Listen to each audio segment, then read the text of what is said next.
सेना ने बृहस्पतिवार को कहा कि सरकार ने सेना में महिला अधिकारियों को स्थायी कमीशन देने के लिए आदेश जारी कर दिया है।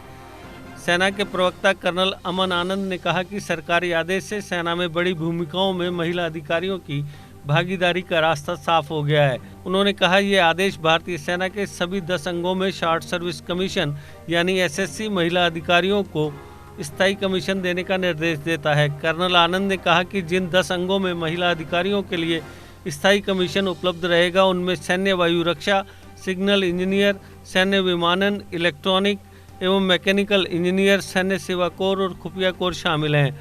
वर्तमान में उपलब्ध सेना में न्यायाधीश और महाधिवक्ता तथा सैन्य शिक्षा कोर में कमीशन के अलावा उक्त व्यवस्था होगी। सेना के प्रवक्ता कर्नल अमन आनंद ने बताया कि सरकार के आदेश से महिला अधिकारियों को आर्मी में बड़ी भूमिका निभाने का रास्ता खुल गया है। कर्नल आनंद ने कहा आदेश में स्पष्ट तौर पर आर्मी के सभी 10 विभागों में शॉर्ट सर्विस कमीशन पर आई महिलाओं को परमानेंट कमीशन देने के प्रस्ताव को मंजूरी दी गई। उन्होंने कहा कि जिन 10 विभागों में महिला अधिकारियों को परमानेंट कमीशन ऑफर किया जा रहा है उनमें army air defence, signals engineers, army aviation, electronics और mechanical engineers, army service corps और इंटेलिजेंस कॉर्प्स शामिल हैं। आर्मी में महिला अफसरों को अब तक जज एंड एडवोकेट जनरल और आर्मी एजुकेशन कॉर्प्स इन्हीं 2 विभागों में ही परमानेंट कमीशन का मौका देता था।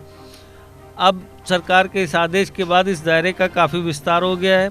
हालांकि अभी भी महिलाओं को युद्ध अभियानों के लिए स्थायी नियुक्ति नहीं दी जाएगी। कर्नल आनंद ने कहा कि नए आदेश के पालन के लिए जल्दी सिलेक्शन बोर्ड तैयार हो जाएंगे। उन्होंने कहा नए आदेश के दायरे में आने वाली सभी एसएससी महिला ऑफिसर जैसे ही उपयुक्त दस्तावेज तैयार कर लेंगी वैसे ही उनके सिलेक्शन बोर्ड जल्द ही शेड्यूल कर दिए जाएंगे। आपको बता दें कि सेना में महिला अफसरों को स्थायी कमीशन पर रखने की मांग काफ़ी वक्त से की जा रही थी। मामला सुप्रीम कोर्ट में भी गया और देश की शीर्ष अदालत ने इस मामले को लेकर केंद्र सरकार को लताड़ लगाई थी। सुप्रीम कोर्ट ने सरकार को 3 महीने का मौका दिया था। सुप्रीम कोर्ट ने इस साल फरवरी में महिलाओं के परमानेंट कमीशन देने का फैसला सुनाया था। अपने फैसले में सुप्रीम कोर्ट ने कहा था कि सभी नागरिकों को अवसर की समानता, लैंगिक न्याय का सिद्धांत सेना में महिलाओं की भागीदारी का मार्गदर्शन करेगा। हालांकि सुप्रीम कोर्ट ने भी युद्ध अभियानों के लिए महिला अफसरों की स्थायी नियुक्ति की इजाज़त नहीं दी थी। कोर्ट ने कॉम्बैट ऑपरेशन को अपने आदेश से अलग रखा था। दरअसल परमानेंट कमीशन पाने वाले ऑफिसर रिटायरमेंट की उम्र तक सर्विस में रहते हैं, जबकि शॉर्ट सर्विस कमीशन के जरिए किसी कैंडिडेट की भर्ती 10 साल तक के लिए ही होती है। हालांकि उनका सर्विस पीरियड 14 साल तक बढ़ाया जा सकता है। साथ ही पुरुष ऑफिसर्स को परमानेंट कमीशन में आने का विकल्प मिला करता था। अब महिलाओं को भी यह विकल्प मिलने का रास्ता साफ हो गया है। आर्मी में पेंशन का हक पाने के लिए कम से कम 20 वर्ष सर्विस में रहना अनिवार्य होता है।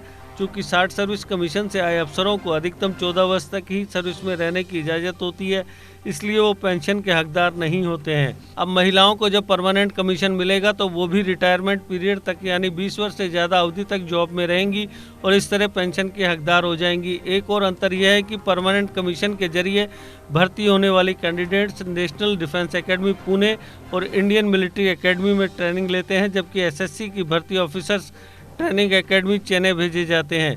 परमानेंट कमीशन के लिए कैंडिडेट को कक्षा 11वीं के बाद एनडीए एंट्रेंस एग्जाम देने का अवसर मिलता है। यह पास करने के बाद उसे सर्विस सिलेक्शन बोर्ड का इंटरव्यू भी फेस करना होता है। वहीं एसएससी कैंडिडेट को अलग तरह की लिखित और मौखिक परीक्षा पास करनी होती है।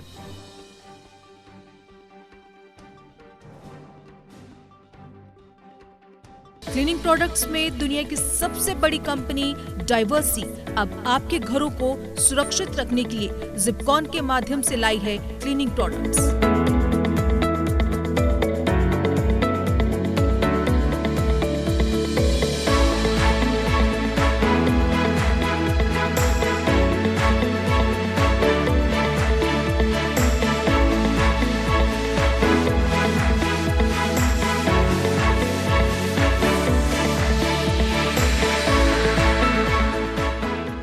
JK Update is fastest growing media house in J&K with 1.5 crore monthly views. JK Update is a best platform for advertise your brands and services. If you want to advertise your products and services, please contact us on this number. Mr. Sushil Sharma 705-109-1804.